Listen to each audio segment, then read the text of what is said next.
The days of good mornings are over. Every day begins with sad news. The pandemic is in control. Death reigns. We have already lost more than 10,000 people. Each of these deaths matter to the families and friends left behind. We cannot calculate their loss. We also lost people who touched millions with their work, who tried in their different ways to make our country a better place. Kili Rajamahendran, Mangala Samaravira, Sunil Pereira, they left us with their life work incomplete. These are people a country needs. They were people with courage. They were people who valued happiness, lived happily, and tried to share that happiness with others. They had beliefs and stood up for those beliefs, did so in good times and bad.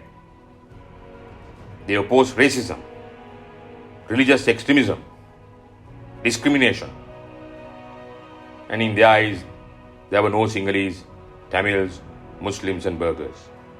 No Buddhists, no Hindus, no Christians. In their eyes, everyone born here was a Sri Lankan.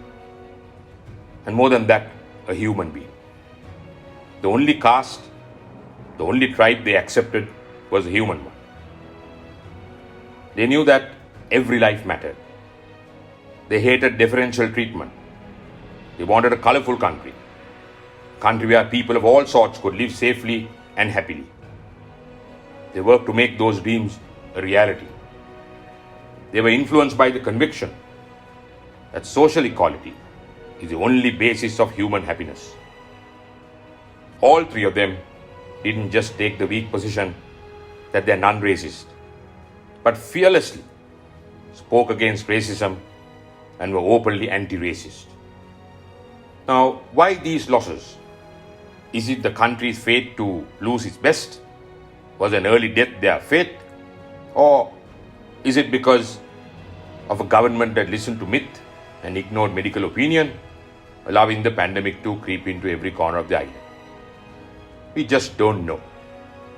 But we keep asking these questions.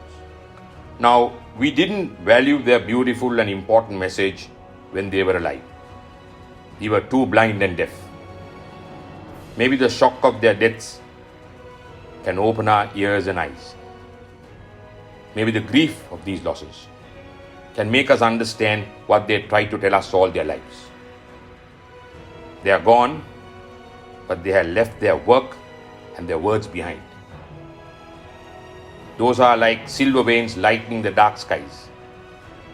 They can help us find a way out of this horror, to build a better country, if only we see, hear and understand, at least now. This land belongs to you. This land belongs to me. This land belongs to all of us to live in harmony.